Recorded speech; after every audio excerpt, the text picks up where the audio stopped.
Another 1970s pop star, David Bowie, once said that the future belongs to those who can hear it coming. And throughout his career, Martin Jacques has been one of those people. He edited the hugely influential magazine Marxism Today in the 1980s, which, despite its title, was one of the most important and widely read political magazines of its time. It was renowned for original thinking about what was changing in the world, what was changing in Britain, and how to think about those changes in the future. He then set up the think tank Demos in the early 1990s. He became a journalist, and almost way before anybody else in the UK, outside of academia certainly, turned his attention seriously to China and the rise of China. And his book, When China Rules the World, published in 2009, became a global bestseller, sold 350,000 copies in 15 languages. His TED Talk, Understanding China, has had over 3.5 million views, and he holds leading positions, visiting positions at leading universities in Britain and China. So there is no better person, I think, to open our symposium today to talk about China's rise and what it means than Martin Jacques. Will you welcome Martin Jacques?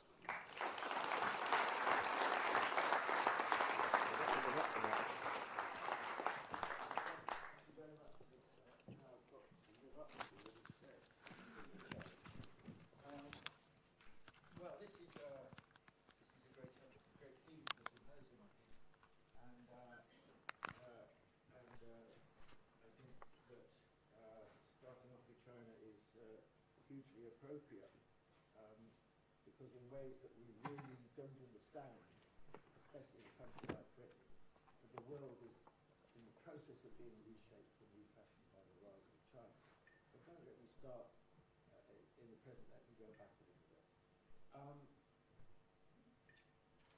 The story really starts soon after the Second World War with the rise of Japan.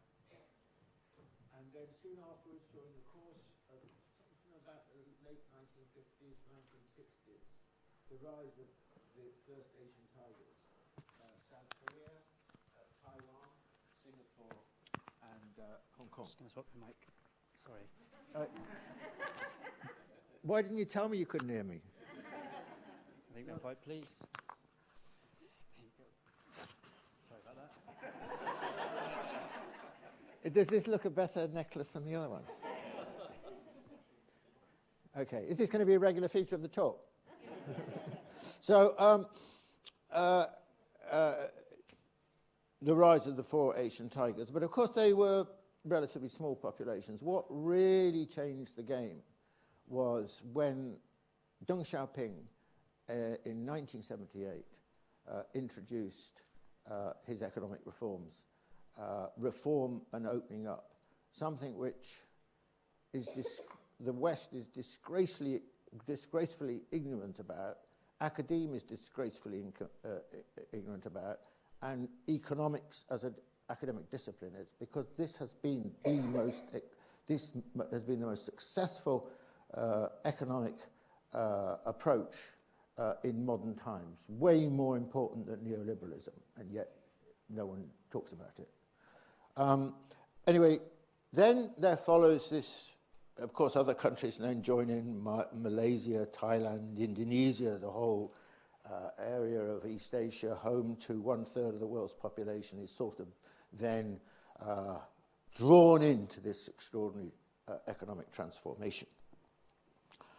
And China, which had been growing during the Mao period at roughly 5.5% a year, suddenly from 1978, almost immediately, its growth rate increases to around 10%, and that is sustained for 35 years. China, at the beginning of the process, was just 5% the size of the American economy. By 2014, we'll now test to see if this works. Yes. By 2014, according to the World Bank International Comparison Program, China overtook the size of the American economy by GDP measured by primary purchasing power. And so we have the transformation of East Asia to becoming the most dynamic and now the largest economic region in the world. And I want to start really my talk in earnest with this map. Now, this map tells an extraordinary story. It's drawn up by Danny Quah, who was at LSE and is now dean at the Lee Kuan Yew School in Singapore. Now I'm going to see if I can operate all this. Yeah, okay. So, and what Danny tried to do was to work out historically at each stage where the center of the global economy was. I mean, historically, clearly, in the modern times, Europe was the center of the global economy. And then, with the rise of America, the center of gravity shifted to America.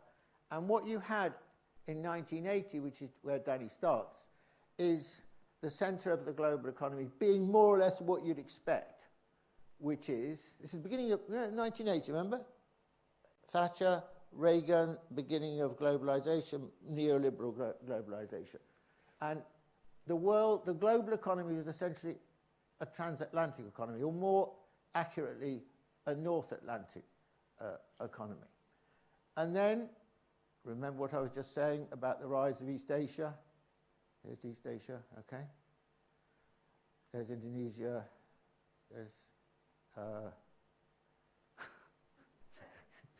there's somewhere.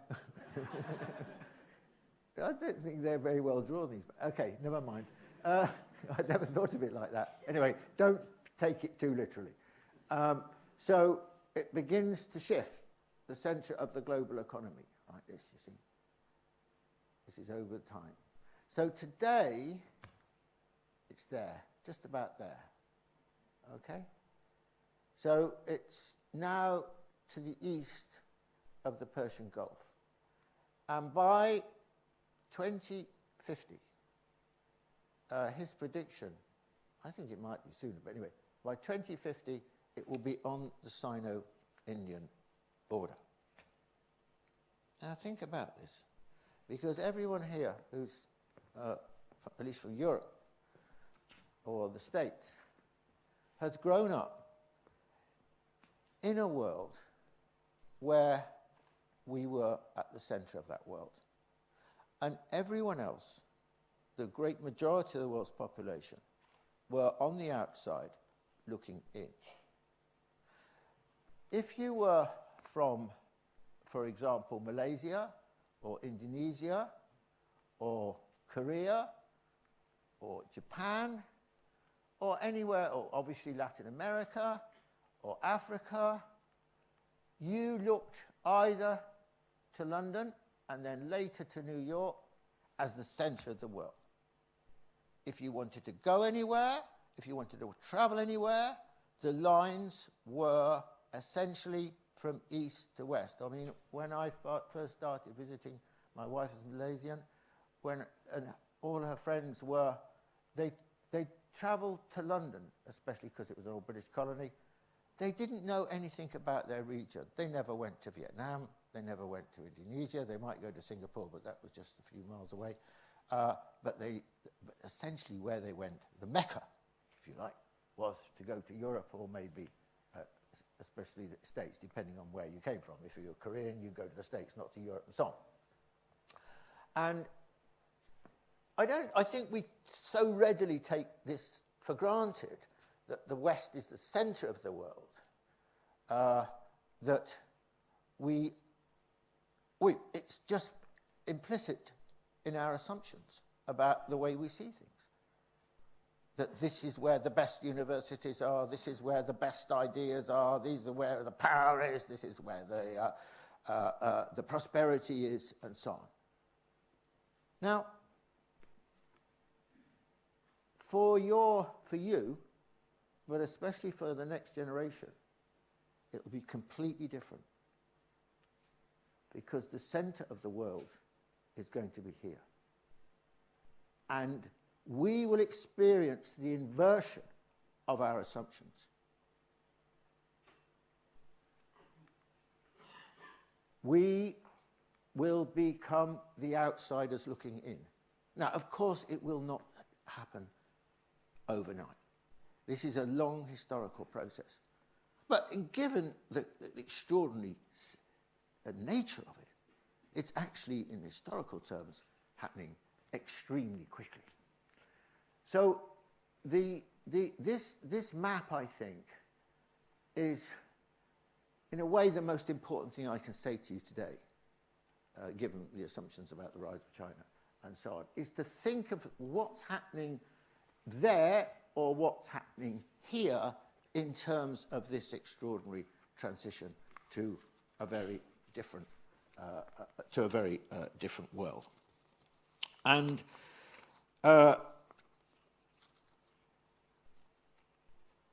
yes, okay, just reminding myself where I've got to here. Now, the process that this has happened has been, the impact of it has been obviously happened over a period since the rise, since the beginning of the rise of China, really, because the impact of the Asian tigers was much more limited, and it's been experienced in waves, and there are two kind of waves, really. One is once it moved outside of East Asia, then the impact, and especially to China, there was a dual impact.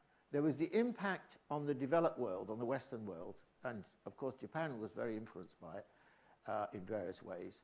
And then there was the impact on the developing world. And they are rather distinct, actually, because the impact on the developing world is much bigger so far than the impact on the developed world. And I think this is, and I'll come back to this, this is absolutely part of a Chinese strategic approach. It feels itself to have an affinity with the developing world, and therefore, unlike the West, it has thought deeply about its relationship with the developing world and is very committed to it.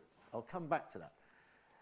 But everywhere, you know, here's Australia, okay? This is one of the second most important example after the United States of European expansion and settlement, destruction of the native population, or virtual destruction of a native population, as happened in America. And it's always been politically, you know, had a very strong sense of itself as white, and very strongly linked, obviously, as a former British colony to Britain, but especially since the Second World War to America. So it's, in some ways, it's very, what I would call quite regressive, historically speaking. And here's Australia, not so far from China, and Australia, which is very committed, you know, as part of the Western Alliance and all that kind of thing, found itself by about 10 years ago that a quarter of its exports went to China, a quarter, from very little. And how do you know, so China becomes easily its most important customer. So, and the Australian economy begins to reflect the Shanghai Stock Exchange more than any Western economy. And yet, historically and contemporaneously, its leanings are profoundly to the West. So it came up with this formula. I'm giving you this as an example. The formula was, America is our ally, China is our friend. Of course, this is really a matter of doing the splits, because this, especially in the era of Trump and so on, is a very difficult position to sustain. But anyway, so I'm just giving you this as an example. It has a big impact on America because of trade. I shall come back to that later. It has a major impact on Europe, but not often. It comes and it goes, the impact and discussion, the impact of China and the discussion on China. But anyway, you begin to feel more and more the presence of China in the world. And this process has been going on now, well, effectively, I would argue, since probably the turn of the century is really when it begins to get, the beginning of this century begins to get felt strongly. Now, the one thing I forgot to say, and I do want to say, is that the way East Asia itself got transformed, because prior to the 90s, basically the export markets of countries in Northeast and Southeast Asia were America and Japan. And in the 90s, this changed profoundly as China increasingly became the major trading partner of more and more of these countries, such that today every country in East Asia, remember a third of the world's population, now counts China as its main trading partner. And one of the things that's happened is that America's position in East Asia, which used to be formidable, is now a pale shadow of what it was. Beyond the point, it's no longer a major economic player in this region. Remember, the most important economic region in the world.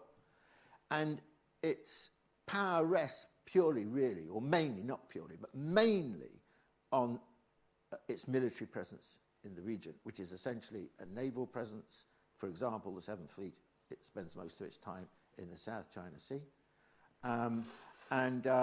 And America is a waning, but America's a waning force, and there have been various attempts to change that, you know, Obama's pivot to Asia, and so on. But anyway, it's all failed. It will fail because America is a declining economic power, not just in this region, but this region it's very marked because of the rise of, this is where the rise of China has taken place. Now,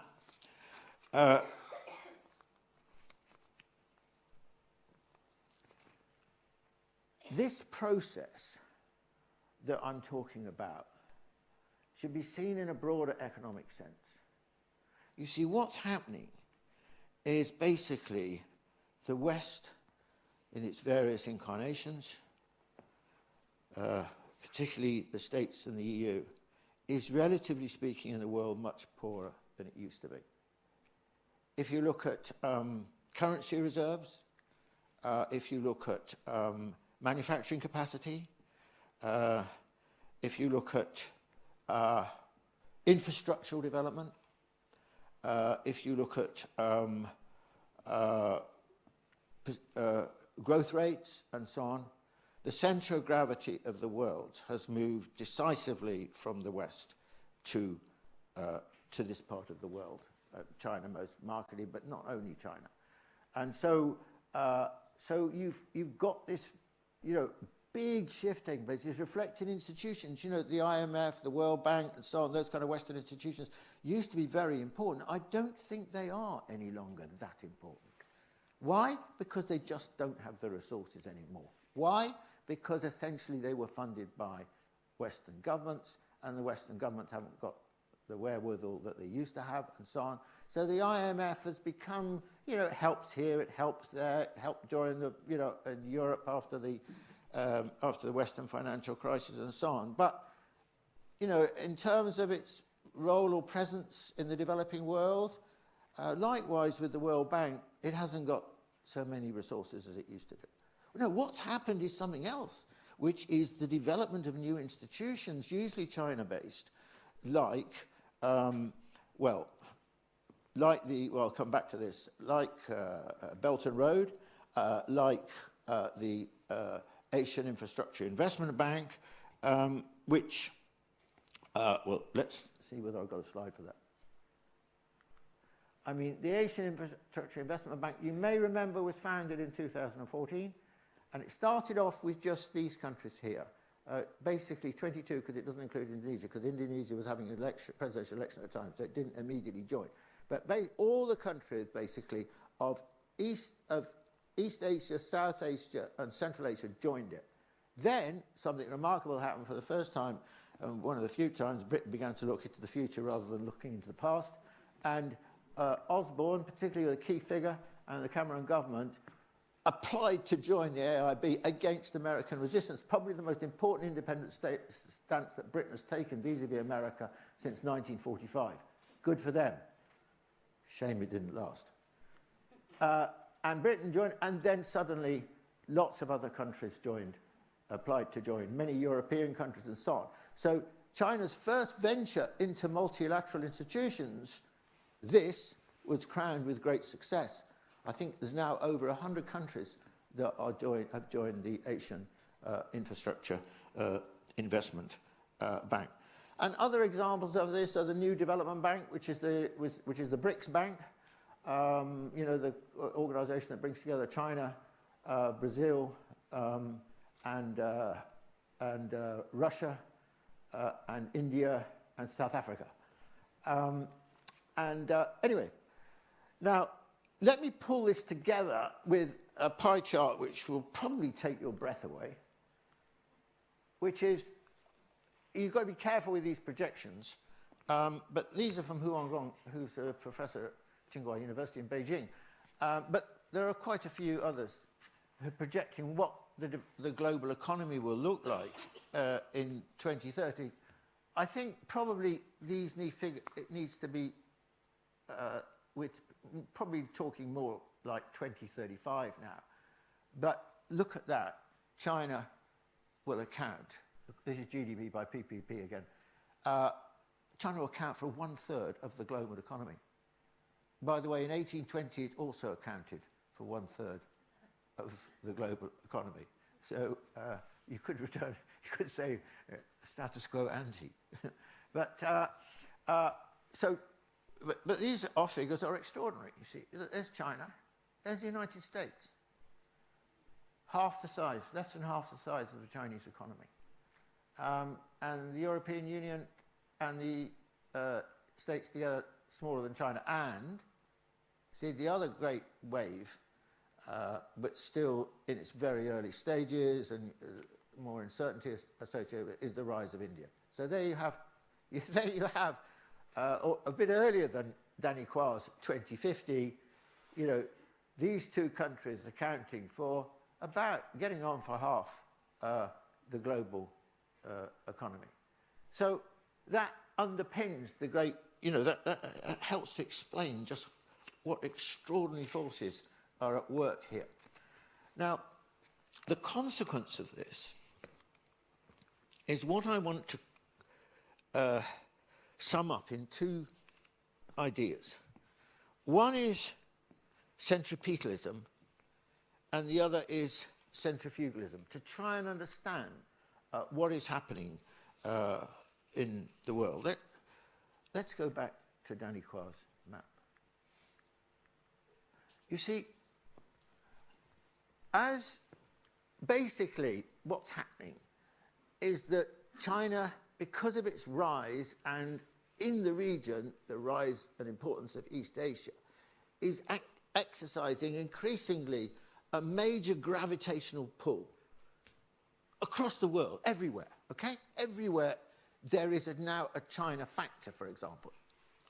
However small the economy is, there is some kind of leaning or desire to engage with China. Of course there is, because that's where the money is, that's where the business is, that's where the influence is, that's where, you know, I mean, think of universities in this country or the States have become increasingly dependent on Chinese students.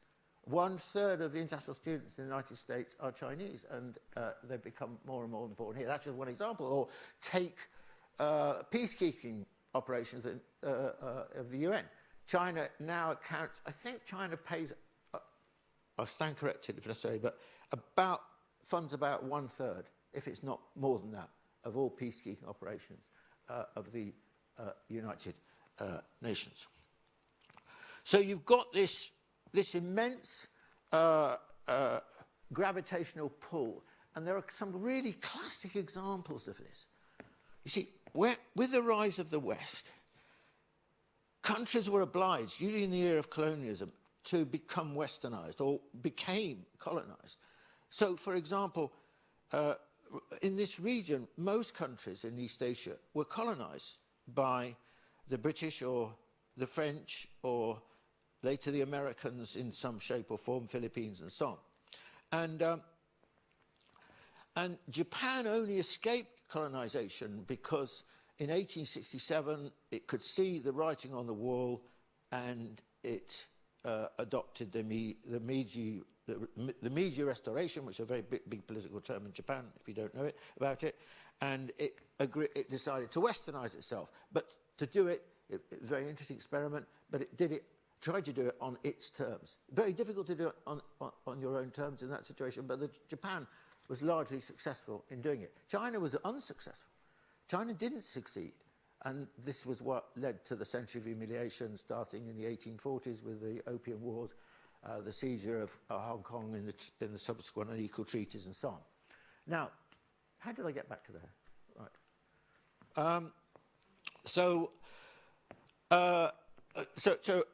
Let me give you an example here. Russia, okay? This is a big landmass, Russia. And Russia has always been essentially antipathetic to China. It's a long history since Peter the Great. Although Russia occupies a large part of the Asian landmass because of Siberia and so on, but it's very lightly populated, Russia always looked really, although it was not part of it straightforwardly the Western tradition, it's always looked to the West, to Europe and so on. And so, you know, and so the main cities, Moscow, and obviously the old capital of St. Petersburg and so on. And in this recent period, there's been an extraordinary shift in Russian foreign policy towards China. And they are now, I mean, Belton Road could have been very conflictual between the two, but actually Russia's in a weak position. It's very different from China in all sorts of ways. And it's now leaning very, very heavily towards China. Or take Turkey. Turkey is a very interesting example. You know, Ataturk, after the First World War, you know, after the Ottoman Empire and so on. I mean, Turkey westernized and downplayed its Islamic, fundamental Islamic roots and so on. And what's been happening is exactly the opposite since then, under Erdogan and so on. And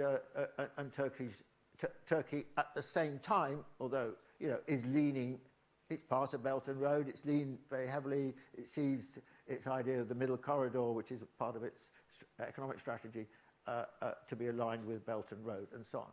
Or taking Europe, I mean, very, very interesting development, which I'll return to, is while Western Europe is a bit iffy and I'm not sure about this Belton Road business and so on, I tell you, you'll have to change your minds, baby. But the East and Central European states, the 16 states, have signed up to Belton Road, so it's a 16 plus 1 grouping. And that's, I'll come back to that. So what I'm trying to explain is how China's rise in the context of East Asia is acting as a huge gravitational pull on the rest of the world in uneven ways, very strong in, for example, Africa, where most, if you look at the Pew opinion surveys, Africans are by and large view China very favourably. In other places, it's not so clearly like that. So you've got this reconfiguration taking place in the world with the rise of China. Now, I did say, let me also mention, in terms of Europe, I mean, there are now 3 West European countries that are signed up for Belton Road. Greece, Portugal, and most importantly, but we'll see what happens, Italy, earlier this year, has signed up a memorandum of understanding in relation. So you can see that situation beginning to change in Europe, but there's a long way to go. Now, so what I'm saying really is, you know, we used to say all roads lead to Rome, then all roads led to London, and then all roads led to New York, all roads lead to Beijing, if you like, if you want to like an expression to sum this up, this tendency that I'm talking about. Now, that's about centripetalism. So what's happening there? There was my 16 plus 1 chart of the countries, all those countries have signed up for the Belton Road project. Well, let me talk now about what's happening to the West. And as China is exercising this growing gravitational pull, exactly the opposite trend is happening in and to the West, which is centrifugalism, which is a growing loss of influence, cohesion, sense of identity, a loss of direction, an absence, by and large, of any notion of the future. And this is because, basically, you know, the wind's going out of the sails, they're losing power, they're essentially on the defensive, and so on. And I think if you want to understand what's happening in the West, and whether it's Brexit or all the various symptoms that we know about, then the overarching fundamental trend which is shifting the nature and character of politics and cultural debate and so on in the West is the rise of China, is the loss of power of the West and the rise in power in the East. And it is this that we have to really try and understand. It's very difficult to understand it. I mean, does anyone listen to the Today programme here? Oh, only 2 or 3 of you, good. The audiences, I heard the audiences have been declining, but obviously in here it's pretty dire.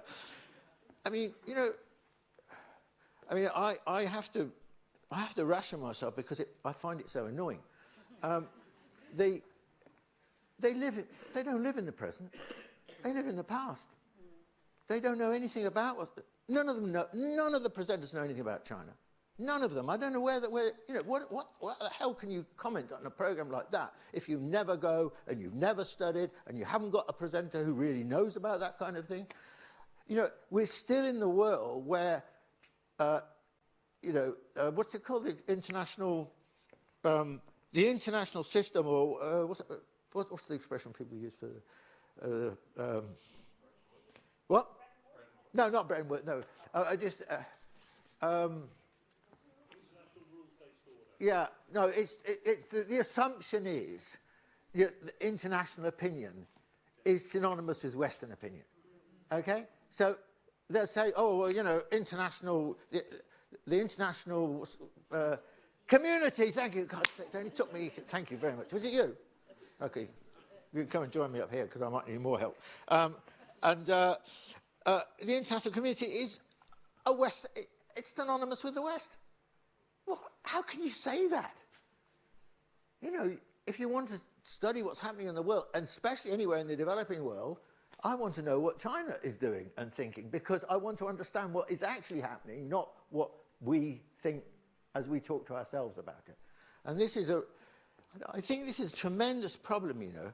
And I understand now why declining powers, declining regions and so on, historically find it very difficult to come to terms with what is happening, understand what is happening, because they think in an old paradigm. And the old paradigm has less and less purchase on reality. And so you've got no picture anymore. And the big problem, I think, in the West is the loss of a big picture. I mean, once we sure had a big picture. We wanted to run the world, and for a long time we did run the world, and we had a notion of where we wanted to take it and so on. But when you're on the back foot, on the defensive, in decline, diminishing in importance and influence in the world, you kind of become a prisoner of the past, and you're unable to understand fundamentally what's happening. I mean, I'd say to any of you here, if you want to understand anything about the future, please don't stay here. Please go and look what's happening in China. I would say that. You'll be shocked. I mean, probably a lot of you have been to China, but, well, I'm hoping you have. Because that gives you a sense of what's happening. And this is not a simple political question, by the way. I mean, so much of the commentary about China is like a political football. You know, you don't like this, you don't like that, blah, blah, blah, blah. You know, you've got to get beyond that. And, I mean, you've got to get beyond the kind of absolute rubbish you get on China in The Guardian, a paper I take. But for The Guardian, China has become synonymous with human rights. If you want to understand China's influence in the world, where it's going, blah, blah, blah, blah, blah, don't bother with The Guardian. It's a complete waste of space. I take this paper, okay, I've taken it for a long time, I write for it from time to time, but it makes me want to cry. That we can be so short-sighted, that we can be so bound up with our own agenda that we can't make sense of what's happening in the world. And this is absolutely crucial. We've got to understand what's happening in the world, because the longer we don't understand what's happening in the world, the longer it will take us to understand it and think about what we do in relationship to it. And that's a critical question. Okay. Now, let me give you some examples of this problem of centrifugalism. First, our own country, the UK. I mean, what's happening? I mean, there's many different expressions of this, many morbid symptoms, if you like, of decline. But one of them is the loss of authority of traditional Western nation states, of which ours is a classic example. Because as we become less important in the world, as our resources seemingly get more pinched, as we have less and less influence, so domestically our elites exercise less, enjoy less support, less charisma. Well, you can't really use that term anymore, and so on. And so what's happening? You know, Great Britain and Northern Ireland. I mean, I tell you now, I've thought for quite a long time, actually, because I followed Scotland very closely from the 1970s, because I was very interested in the rise of the SNP. You know, Scotland is going to leave the UK. It's going to leave the UK. I'm not sure when. It could be very soon, if there's a no-deal Brexit. But Scotland is going to leave. Hence, changing, it's 300 years of history, isn't it? Something like that. Northern Ireland is obviously going to, at some point, join up with the Irish Republic. And Great Britain, or the United Kingdom, will become England and Wales. And that, I think, that's a very interesting expression of this centrifugal forces and the loss of the power and respect for elites. Second example, the European Union. Now, the European Union was a very, in many ways, very successful institution from the Treaty of Rome onwards in the 1950s. It started with 6, and then it grew to 10, and then it expanded, and then especially after 1989, when the East European and Central European states that were previously part of the Soviet bloc looked to Europe for their future. And so the European Union was an inexpansive period, attracting a lot of interest and engagement. But that period's come to an end now. And I think the reason it's come to an end, you see, the classic reason is this the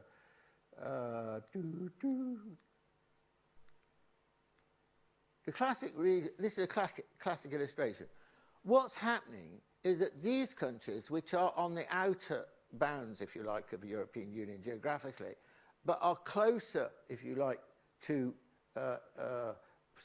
Asia, Middle East, and so on, are looking to China.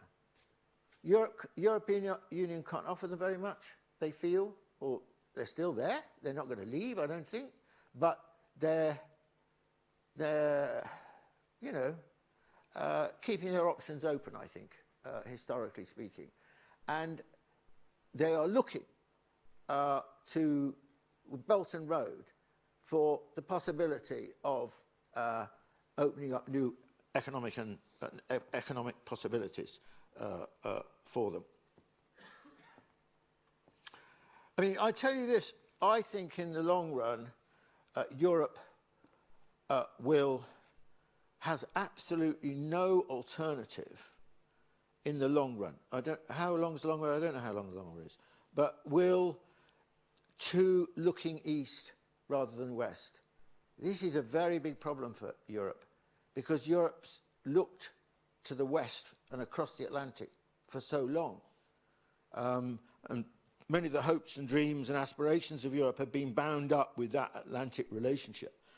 But actually, with the United States declining, then Europe will increasingly choose, in my view, to look east. But it's a very difficult process because historically, you know, there's a lot of legacy tied up with our relationships and so on. But in the long run, that's, I think, what's going to happen, and that's the process that we're seeing. Third example. So first example, UK. Second example, EU, is of centrifugalism. Third example is the fragmentation of the West. And we can see this very vividly, actually, in the present Trump era. But it's not just a function of Trump. With Europe and the United States looking in different ways at the world, you know, and this has been accelerated by Trump's turn against China.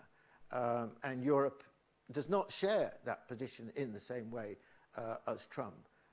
And so there's a lot of, and I think this has been happening over several decades, this slow estrangement or slow stretching of the relationship between the EU and the United States. And this is, again, a function of a world which is very different because the West is no longer running the world in the same way that it did. And so each party, you know, the EU or the United States, is looking increasingly on its own account for working out how to deal with this. Which brings me to the United States. Now, America, and I'll come back to this briefly, America has decided under Trump, but there's a lot of bipartisan support for this, that China is now its peer competitor. It cannot bear this situation. It believes that America is, by its DNA, fundamentally number one in the world, and therefore it's turned against China to resist the rise of China and so on. This is a forlorn task. This will not work. I'll come back to this. This will not work. But it's the way, at the moment, America is trying to deal with the problem of its own decline. Of course, in the process, it's going to do a lot of damage. It's going to do a lot of damage to the global economy. It's going to do a lot of damage to China. It's going to do even more damage to the United States. But what I want to raise in your mind is, where is America going? I mean, it's becoming increasingly polarized. You can see old fault lines arising, of course, of race, but also linked to that, the Civil War and so on. And I think that in the longer run, I'm not at all sure, actually, that the United States, as we know it today, will survive its decline. I think that this is not to be, just like we would not have questioned Britain in 1945 whether it was going to remain intact as one. So I would also raise in your minds a question about what is likely to happen to the United States in not the age of the West, but now the age of centrifugal forces. Fifth point. I think there's a sense of displacement in the West. You know, of course, we talk about this in lots of different ways and so on, but, you know, what happens? The West, we've all grown up, you know, the international community, thank you for this expression, the international community is essentially the West this, the West that, the global currency is the West, all the major international institutions for 200 years in various sequences have been essentially Western institutions, etc. Now, what happens when it's not? How are you going to deal with it? You know, how are you going to deal with a situation where really, I think English is going to survive as a very important language, but it's about time you started learning Chinese. But it's a very difficult language to learn for us, not least the pronunciation. And so I think that this is a deep problem, an overarching reason for what I've been talking about. Now, I think that that is essentially what I want to say about centrifugalism, and I just want to say a few words about the trade war, and then I want to talk about Belton Road. And have I got any time left? Huh? 10 minutes. Wow, that's going to be I'll speak very quickly. Right. Well, this brings me to the subject of a brief word on the US and China, because it is very, very important what's happened. The question is, why did the US look favourable on China and the relationship with China between 1972, the Mao-Nixon talks, and 2016, where Trump shifts the position of the United States? I think there were two fundamental reasons. One was it was a hugely unequal relationship. China was tiny compared with the United States at the beginning, and over time, of course, it closed the gap. And the United States never ever believed that China could become its economic equal. And secondly, a deep assumption, deep in the bones of the West, not just America, was that China would become a Western-style country because we are the highest form of being and there is no alternative. And of course, you know, as I argued in my book a long time ago now, China was not going to become a Western-style country.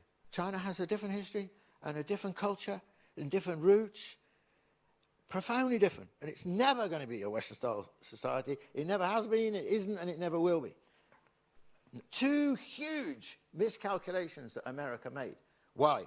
Because, you know, I mean, the thing is that hegemons are prisoners of their own hubris and their belief that they go on forever. I mean, there's no great imperial country that's ever entertained the idea in its pomp that it could possibly decline, whether it was the British Empire or the United States, or no doubt the same will happen with, in some degree or other, with China over time, and so on. Anyway, so recognition now in America, Christ, China is our equal, what are we going to do about it? Stop them. We must find a way of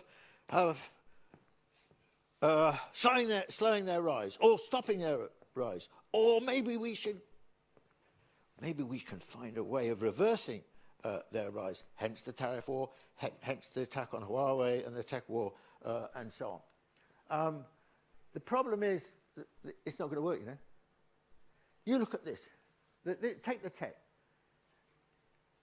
When I used to give talks several years ago, someone invariably in the audience would say to me, but China's done very well. Yes, grown very quickly, but basically by copying and imitating. When it comes to invention and creativity, that's the West.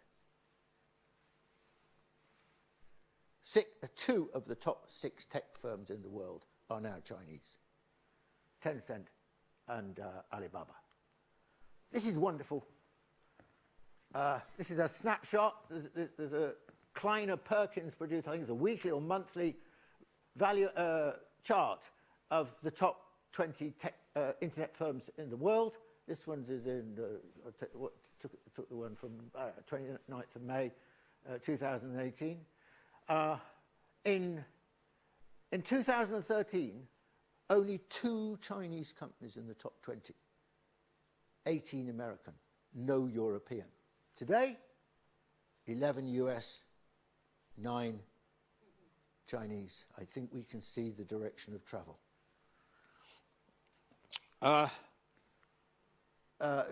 Research and development. Let me just, do you like this? Where's the sound?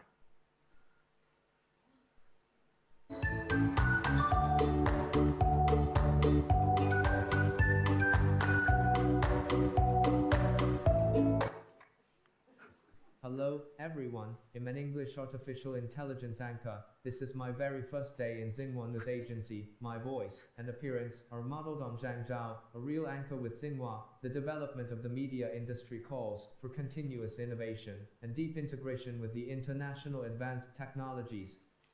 I will work tirelessly to keep you informed as texts will be typed into my system, uninterrupted. I look forward to bringing you the brand new news experiences.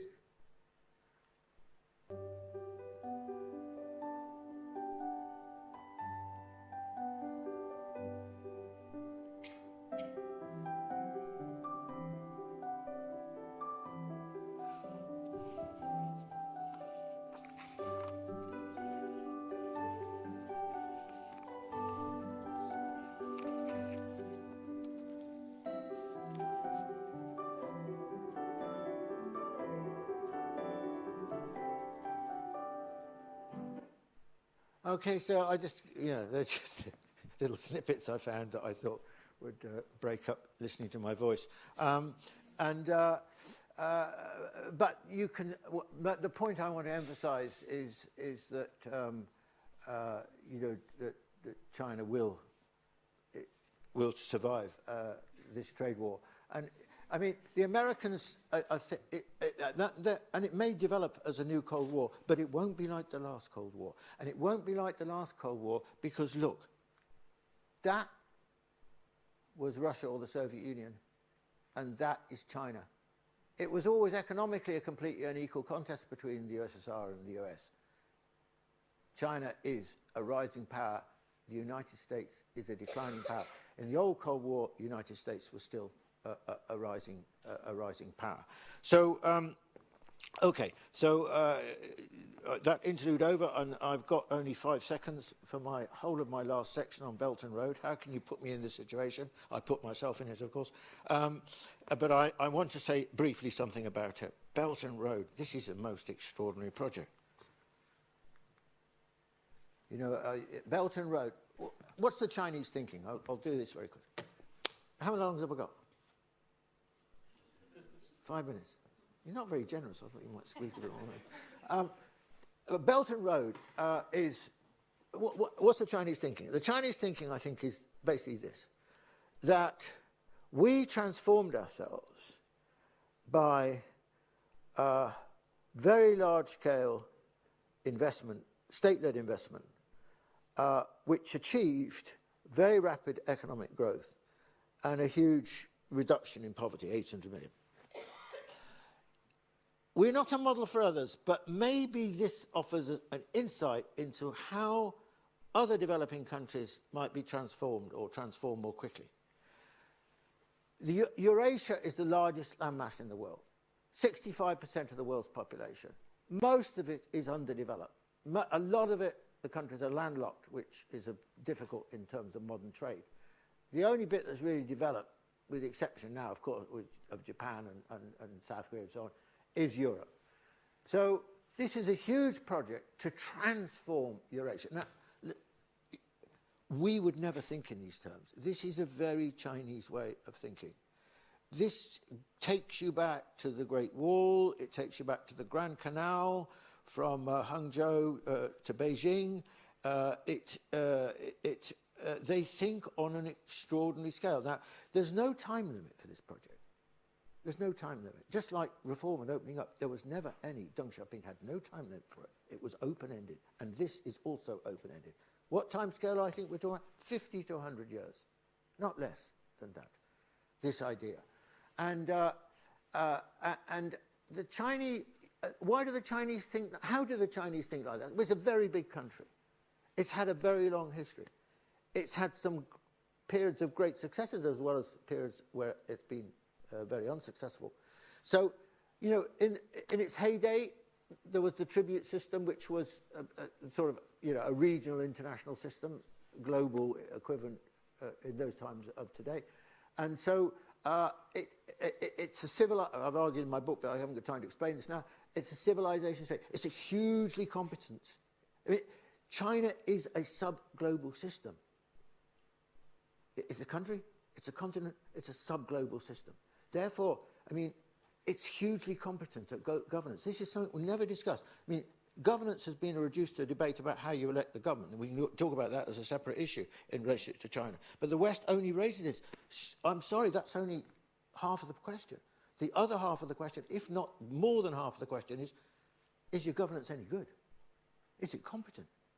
Is it able to structure your future? Is it able to transform society? Is it able to answer the questions of that society? And when it comes to governance, I think the Chinese system is extraordinarily competent, much more competent than any Western country. So, so far, well, it's been first announced in 2013, first big summit 2017, which I attended, and the latest, which I also attended in 2019. There are now about 130 countries in the world signed up for Belton Road. I tell you, there's no country in the world that could have mustered the kind of representativity of government leaderships around the world than that last one I went to. I mean, it was extraordinary. By and large, the West is notable for its absence, but not completely. We were represented by Hammond in this one. But by and large, Western wasn't so well represented. But America, of course, ignored Belton Road completely. At first, this is not important, blah, blah, blah, blah. And then it suddenly realized, oh, it is important, and started denouncing it, you know, came out debt diplomacy and all this kind of thing, which is actually rubbish in my view, but I can answer questions on that. And so Belton Road is going to Belton Road is, if you like, the kind of expression of what I've been talking about in the first part of my talk, which is the way in which the world will get increasingly drawn towards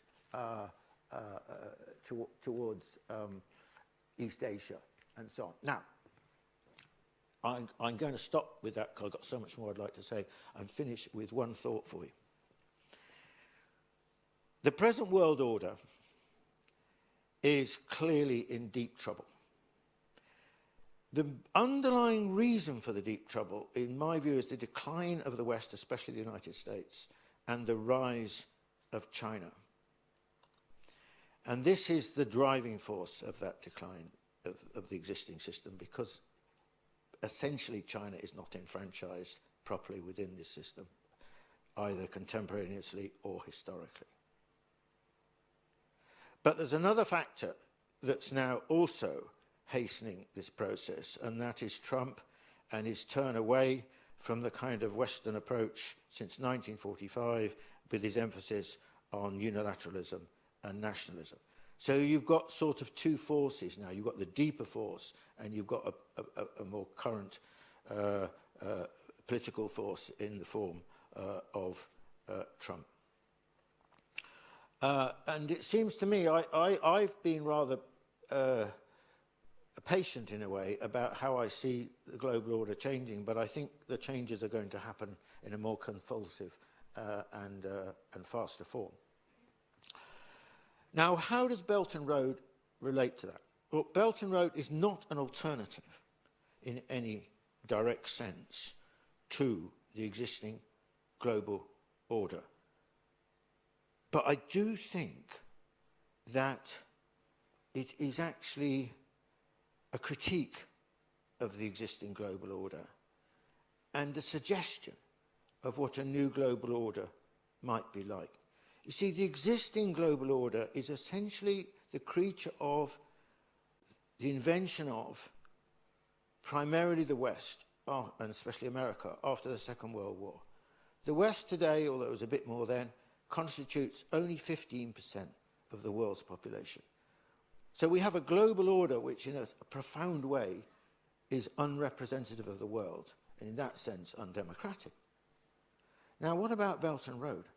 Well, Belton Road addresses essentially the developing world, because the way the Chinese define Belton Road is to include Africa, you'd be interested to know, and, well, I suppose it is actually ultimately part of the Eurasian landmass, but even it stretches to Latin America. In other words, in some ways, Belton Road is a metaphor for the developing world.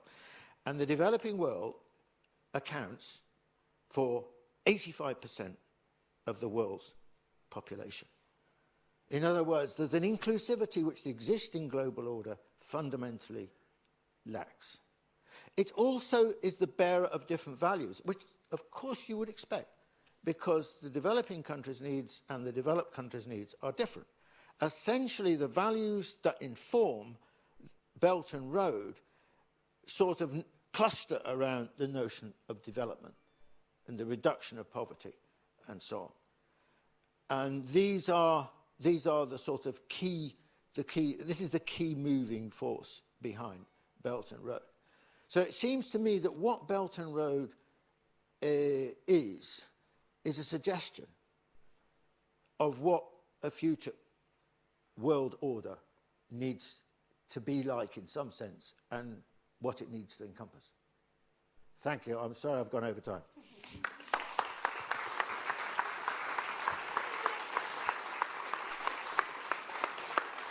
Thank you very much.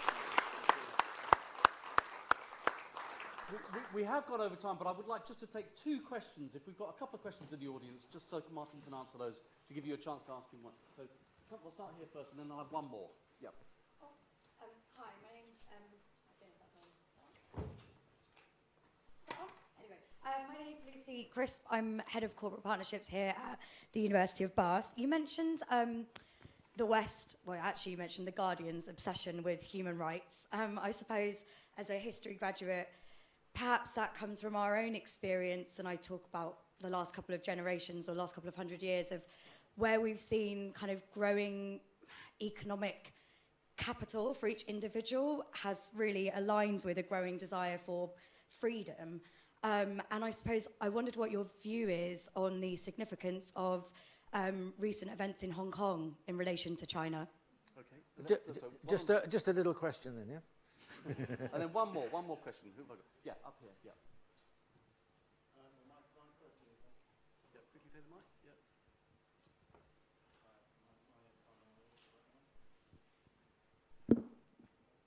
Yep, go on, yeah. Okay, well, my name is High Knowledge. You've painted a picture whereby the rise of China is sort of problematic. You haven't actually said that, but what you've conveyed is that it's cataclysmic, I think is what one of the words you used. But isn't it true to think of China as beset with its own problems? Not only does it not get on very well with its neighbours, yes, economically, but under the surface, tensions with South Korea and Japan, increasing tensions with Vietnam, who's moving more to American sort of friendships, Indonesia likewise. And so what you have actually with China is a very powerful economic nation rising up, yes, but at the same time, circling it, including India, are not a bunch of friends. So the rise of the East may be, but long term, what's your view? Well, I think my view is that of course, I mean, you can't get the rise of something like China with its history and its sheer scale, not creating all sorts of problems, questions, anxieties, and so on. I mean, it would be ridiculous to think otherwise. And every country in the world, especially those closest to it in the region, have had to reconfigure and reconsider their relationship with China.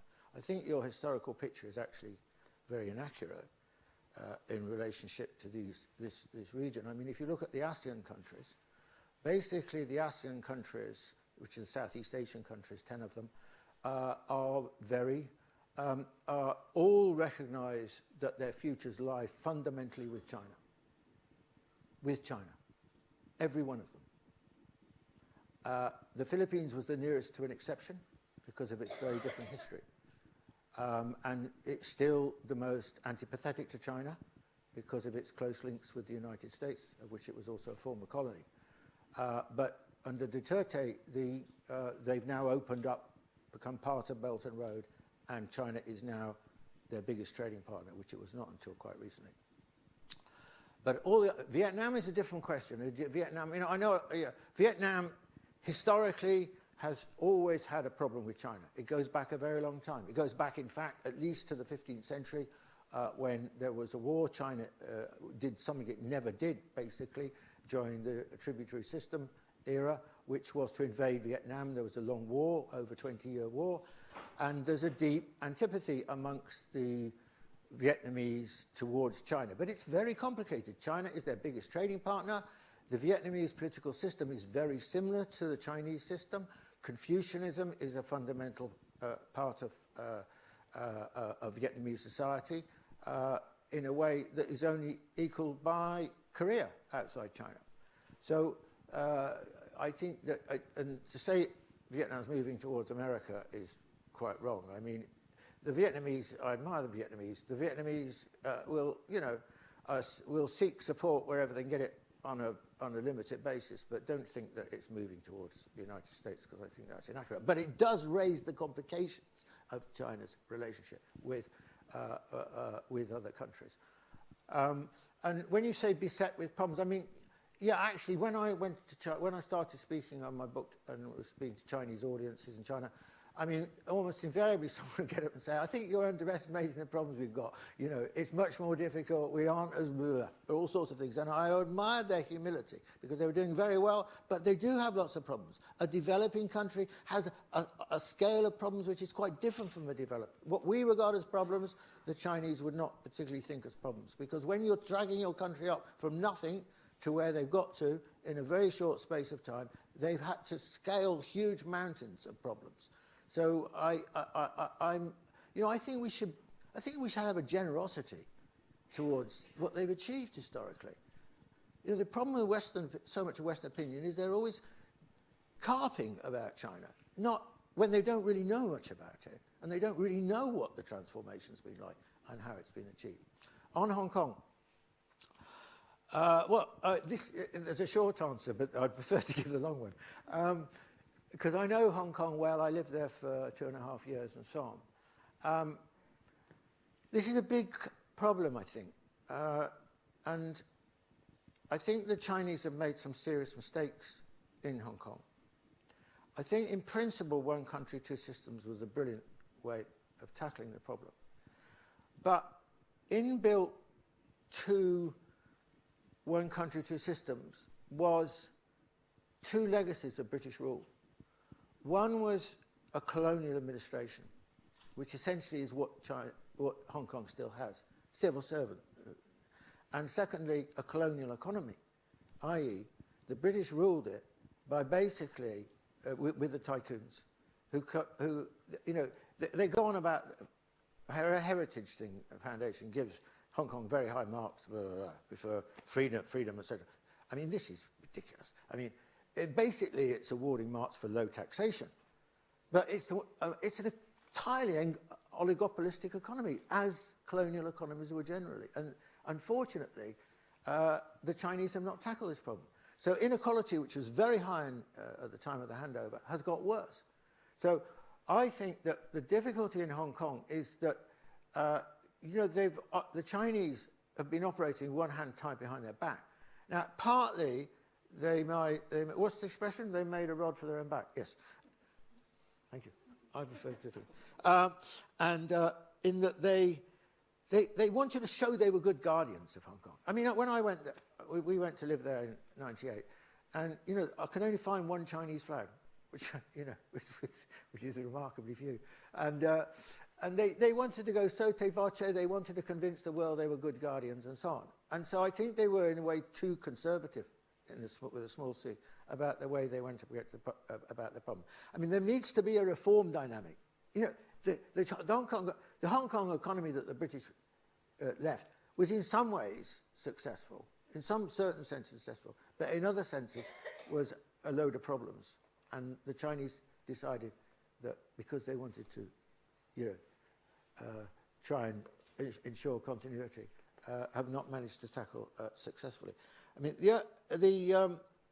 about the demonstrations and all that. I mean, it seems to me it's obviously the Chinese made the three biggest mistakes they made, on top of the structural things I've been talking about. One, the security law proposed, security bill in 2003. Secondly, the extradition bill this year, and third, the kidnapping of the booksellers, which was ridiculous. And this is really, you know, Hong Kong opinion is a Western-style way of thinking and so on. And they know, Hong Kong knows nothing really about China, even though it's just up there. And so I think that the Chinese are going to have to really think hard about it. I think it's a very challenging situation. I think that the demonstration, huge demonstration, was representative of the majority of Hong Kong opinion. I don't think these other demonstrations, which are violent, which you would never tolerate in the UK, enjoy broad support. But the Chinese are obviously finding it difficult to know how to handle the situation. They don't have much, in that sense, they don't have much experience of dealing with something like that. And they're hoping that, you know, things will peter out. But the underlying problem they've got to address is these structural questions. This is the real problem, because Hong Kong, you know, in 1997, at the time of the handover, the Hong Kong economy was 1/3 of the size of China's economy. Today, it is less than 3%. It was obviously a very important financial sector, etc., the port. Now, Shanghai and Shenzhen are on a par with Hong Kong in virtually all these respects. And just over the border in Shenzhen was the formerly a fishing village, which Deng Xiaoping established to try and learn from Hong Kong. And they have become, one of the most important cities in the world. This is the alternative to Silicon Valley. This could have been Hong Kong. But one of the British legacies was the colonial economy, and it doesn't have that way and that spirit, that engineering capacity, that practicality, which the Chinese have got in PRC. So the Chinese have got a lot of thinking to do, but the one good thing is so far they've acted with great restraint. I was crossing my fingers. Okay, well, Martin came all the way from Indonesia straight to... No, Manila. Sorry. Before that, Beijing. Before that, Shanghai. Thank you. And now Bath. I've finally made it.